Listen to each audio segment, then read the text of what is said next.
This is my review for Devil Worship, Exposing Satan's Underground, which came out in 1988.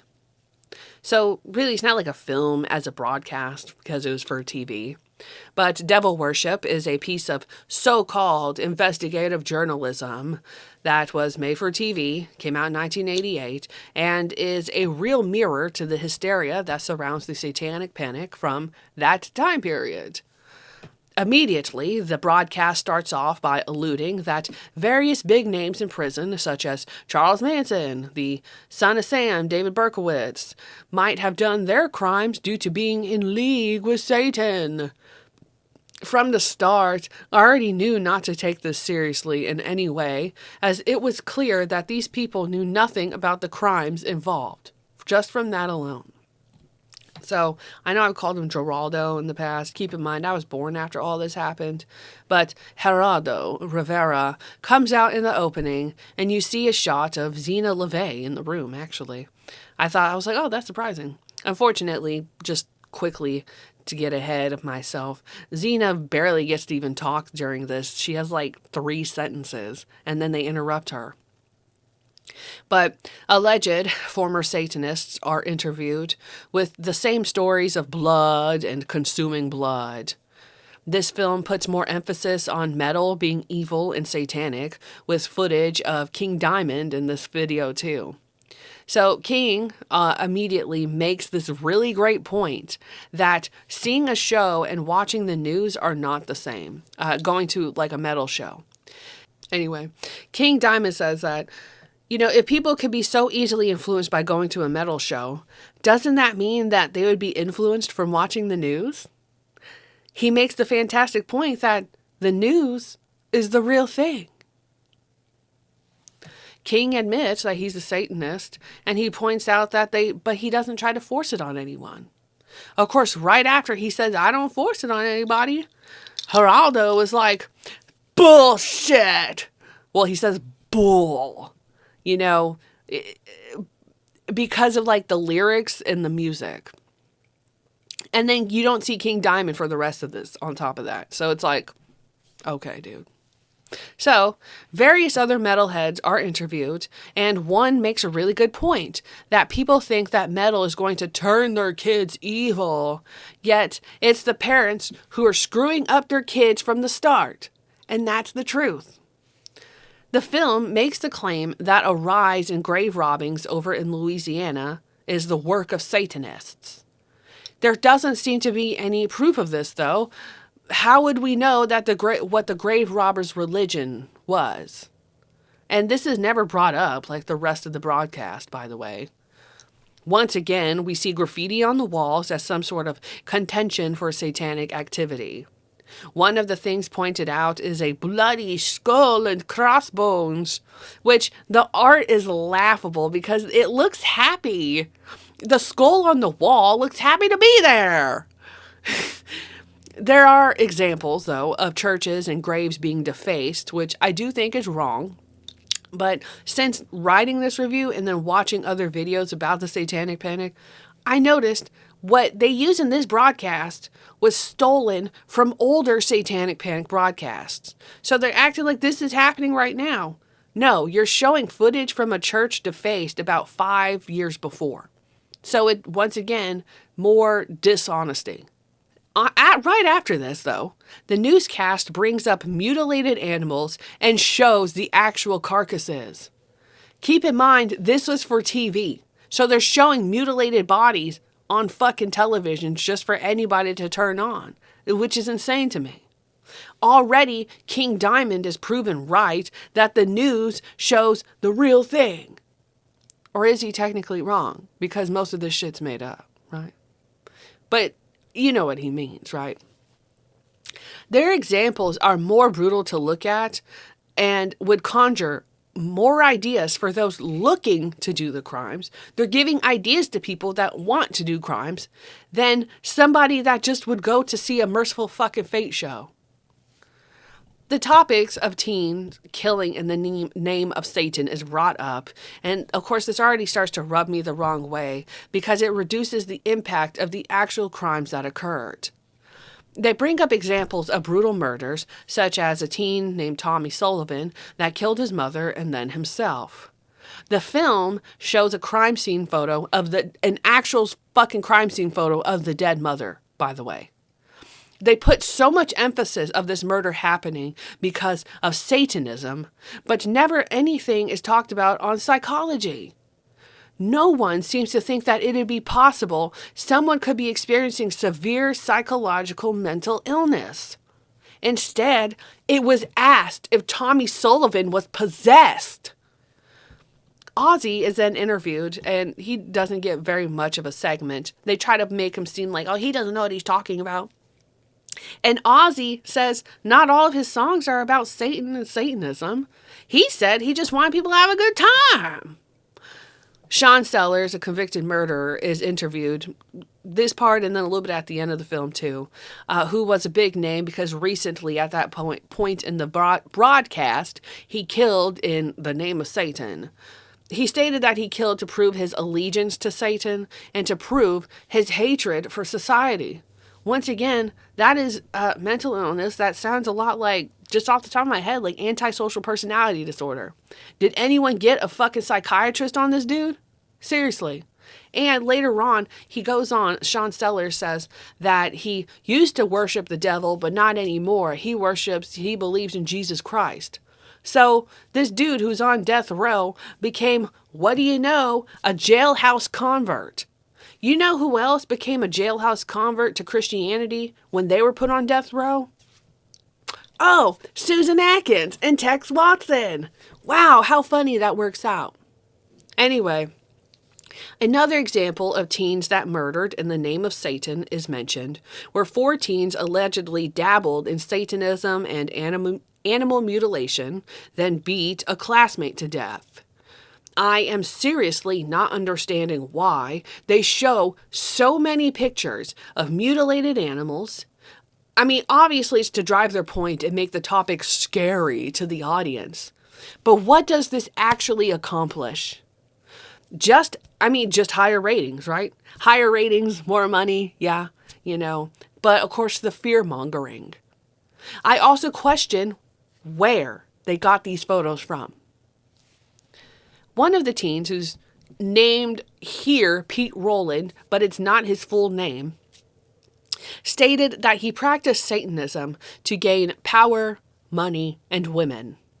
They then show video evidence of him talking about the crime, showing the bloody bat that was used to bludgeon his victim to death.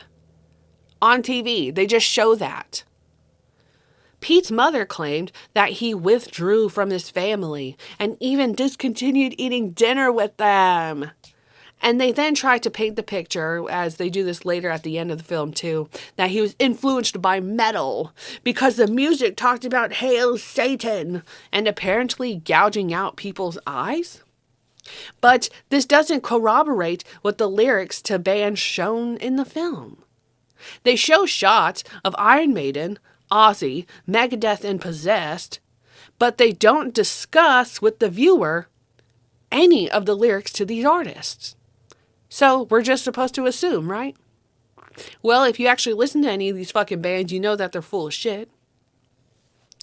Pete, the teenager that's in prison, claims that while listening to the music, he would get visions in his mind to hurt people, implying that it was the music's fault. Once again, I just bring up, that's mental illness, dude. To me, obviously, this is pure bullshit because it's a clear ploy to make a legal argument that Pete was somehow not culpable for his actions. It seems very similar to the way the parents to the convicted Manson family members would act. In the transcripts, it's very clear to me that Tex, Leslie, and Patricia especially put blame on Manson so they would be potentially less responsible and potentially get, parole. Because of the crime that Rowland and the others did, they were sentenced to life without the possibility of parole. At the time of the film, he was I believe he was actually serving this sentence. Rowland was. Now, years later, especially in 2026, it turns out that Roland has since been released. Some articles I read stated he was released in 2021. And this is actually because of kind of like a legality. Roland was released because the state he lived in, which I believe was Missouri, determined that such a sentence, life without parole, was unconstitutional because he was a minor at the time. I wonder, once again, if this film was a legal ploy for him to potentially get out of prison. Now, Roland recounts the murder, and of course, pictures of the body are showed. Bodies of the victim are showed. His mother, of course, tried to just blame the music he listened to, instead of taking any accountability to maybe being a terrible mother. Later on, you see Zena LaVey, who still went by LaVey at the time. Zena and then Michael Aquino are interviewed at one point. Aquino looked like a total fucking dork, I'll just be honest. He brings up the great point, though. I'll be honest, Michael Aquino would make really great points, though. And one of them was that what Satanism is defined by Christians is totally different from the actual Satanists defined in their religion. You know, the film starts getting racist, of course, talking about Haitians in New York that practice voodoo. And this is just brought up once and then never again. They show what was, I guess, a voodoo or Haitian exorcism. That's what they called it, a voodoo exorcism. And it's equated with the Christian idea of Satan. How is that for an open-minded and tolerant faith, right? What's ironic is that they also show Christian fanaticism, where people are bugging out in fear of the cross. This was supposed to come off as proof that exorcisms, possessions, and the like were real and something to be scared of. But it just shows me how much mental illness is prevalent in religion. Of course, uncredited and surely not authorized for the use of this film were clips from Satanis, just stolen clips from Satanis. Scenes from the rituals in Satanis were used, and they make the claim that Anton only made speeches about evil and hate. This isn't even true, and they take a quote from Anton out of context, though when you watch the clip, you once again see that the Satanists/bad people talked about are more level-headed than the ones that created this film. They show pictures of Anton, and for someone they use as a bad guy, they mysteriously had lesser known or lesser seen photos of him. I was just wondering, how did they get those? Was it from Zena?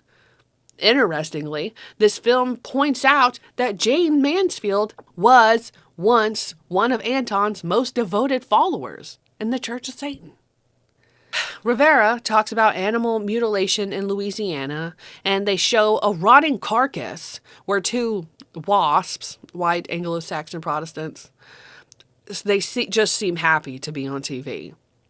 No one seems to question why these two women interviewed still had a rotting animal corpse hanging around them. The contention that Satanism was taking over the military was utterly ridiculous. It was pointed out that, yes, Satanism was recognized as a religion in the military handbook. Once again, this is taken out of context, though, and blown up to make it look like it was all happening at once and recently, and a huge horde of evil people were in the military and worshiping the devil. Michael Aquino, a veteran, is interviewed, and he stated that the Satanic Bible was polemic.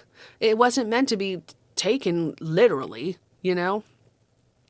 He was then questioned about his child molestation charges, claiming that the girl in this case was coached. I don't know anything about this case, and honestly, I don't really want to read much about it. And Michael Aquino has since passed away. Many still wonder if he actually committed the crime, though. After, there is a segment on children being molested by Satanists. I think it's sad that the only time people seem to listen to children about abuse during this era was if Satan was somehow involved, or Satanism. If every single instance of abuse in this film is real, why did it have to take Satan to be mentioned for the authorities to do anything. It makes me question how many cases were even looked at all that didn't mention Satanism.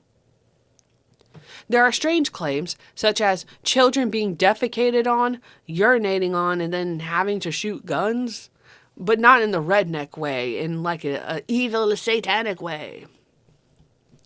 What's interesting is that when the group of parents are brought on screen, the McMartin or the Martin preschool people are taught to talk about the ritual abuse at the local preschool. They claim that the children were abused by people in robes with lit candles. The parents claim that this is so clearly Satanism, but the answer to me is obvious. Who else wears robes and lights candles than the priests in their own churches? Charles Manson is shown in some really shitty interview with Rivera, and the crimes associated with him are taken out of context. Claimed to be 9 satanic ritual murders. And this is such a slap in the face to the people that were actually killed and their families, because the countless court transcripts, books written about the crimes and more show that Satanism had fucking nothing to do with it. Don't tell me anything about that shit. Sharon Tate was not murdered because of Satanism.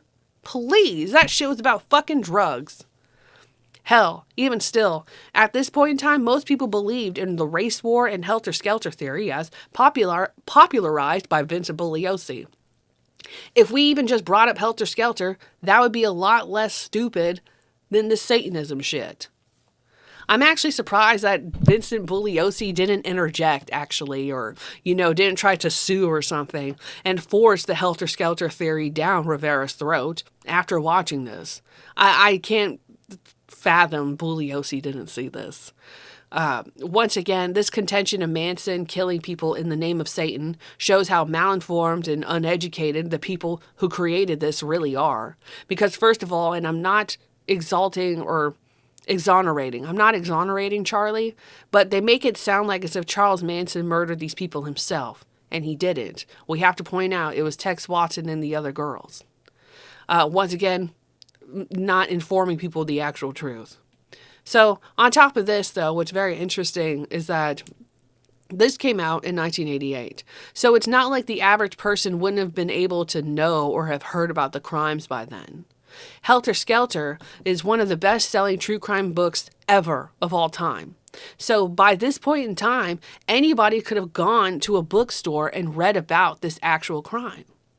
I think that this film or broadcast, it was just taking what was very, very early articles about Manson, where the media tried to throw stuff in about Satan and took it out of context, along with the other things in this film. They talk about other killers and crimes, using footage from crimes that had nothing to do with religion at all. I was shocked and fucking disgusted. I mean, I'm not even going to edit that out. I was fucking disgusted because they showed footage from when the bodies were taken out of John Wayne Gacy's house as a way to prove their contentions about Satanism on the rise.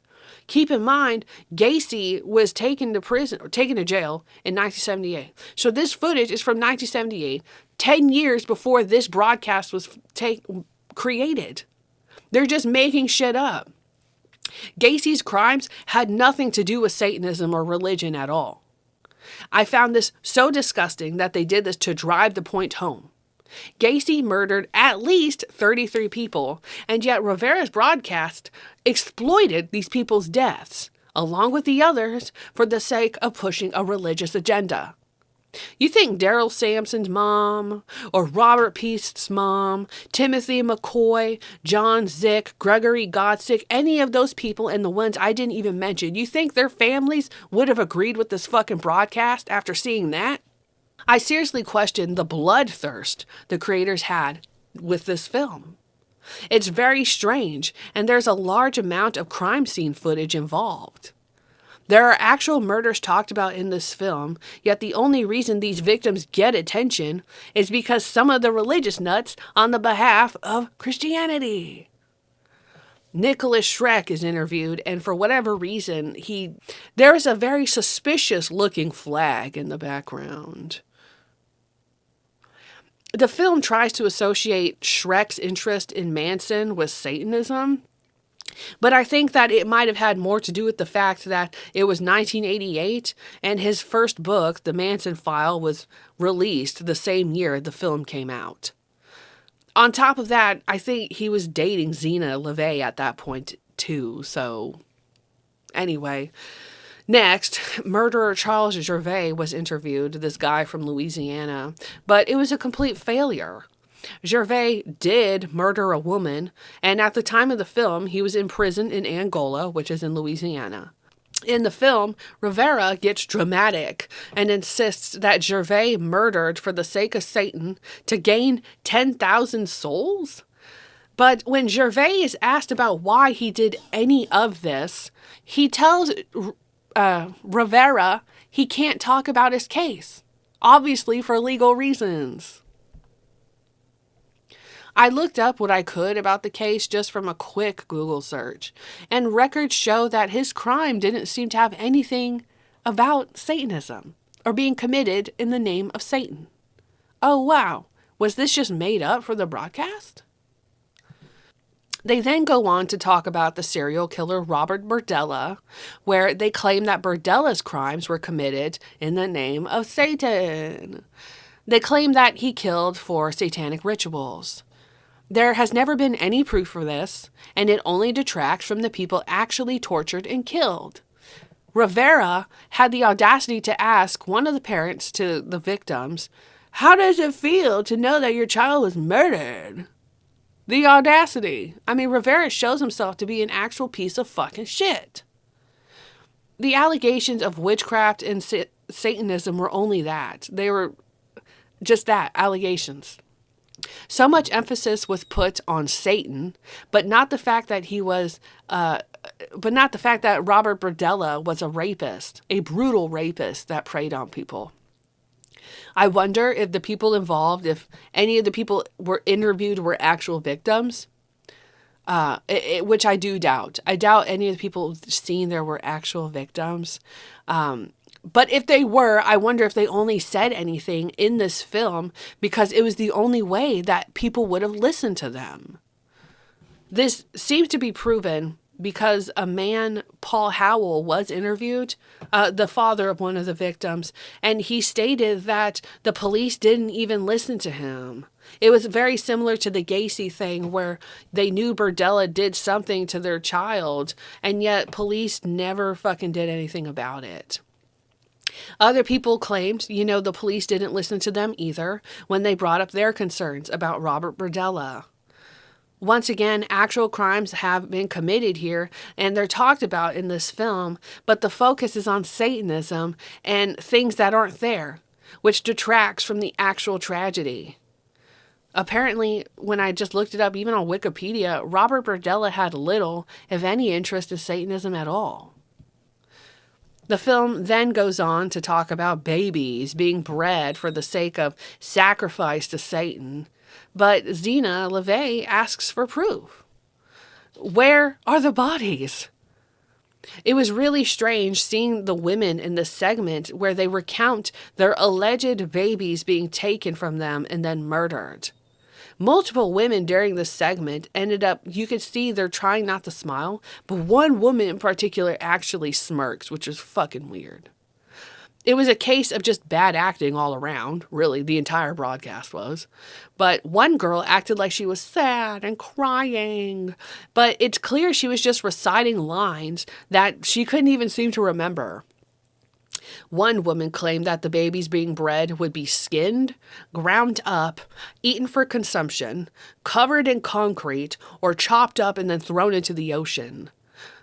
This just makes me side with the Satanists even more because everyone was asking, where's the proof? Zena, Michael Aquino, everyone was like, where's the proof? Where's your proof of this? And of course, they can't prove it because the bodies were thrown in the ocean or cremated. But if these babies were to be used in a ritual, what would the ritual mean? What does the ritual accomplish when you throw them into the ocean? This, once again, is not explained. The film finally ends with Geraldo acting like some sort of crusader for the people. The end sequence is one of the prisons from that one teen was previously seen in, Pete Rowland, who claimed that, of course, he shouldn't have ever gone into Satanism because he wouldn't be in prison. Of course, this is a ridiculous statement. It's not Satanism that put him in prison. It's the fact that he committed fucking murder. Of course, I don't think highly of this film, or broadcast more appropriately, and it was a sign of the times. I'm appalled at how bad the hysteria was during the Satanic Panic. Though I was born after a majority of this, I still had a parent that believed many of the things discussed in this film. Seriously. My mother especially believed that metal music would turn me over to the devil. In retrospect, I realized that she was truly a religious fanatic, much like the people depicted here. It's scary when you think about how aggressive the Christian propaganda was. You never see them talk about how Satanism could hurt Buddhists or Hindus, though. They never talk about Muslims or Sikhs. It only revolves around Christianity. And the hypocrisy to that is amazing. This is one of those films, of course, I can't give any stars to. I simply give it a letter grade. And of course, that letter is an F.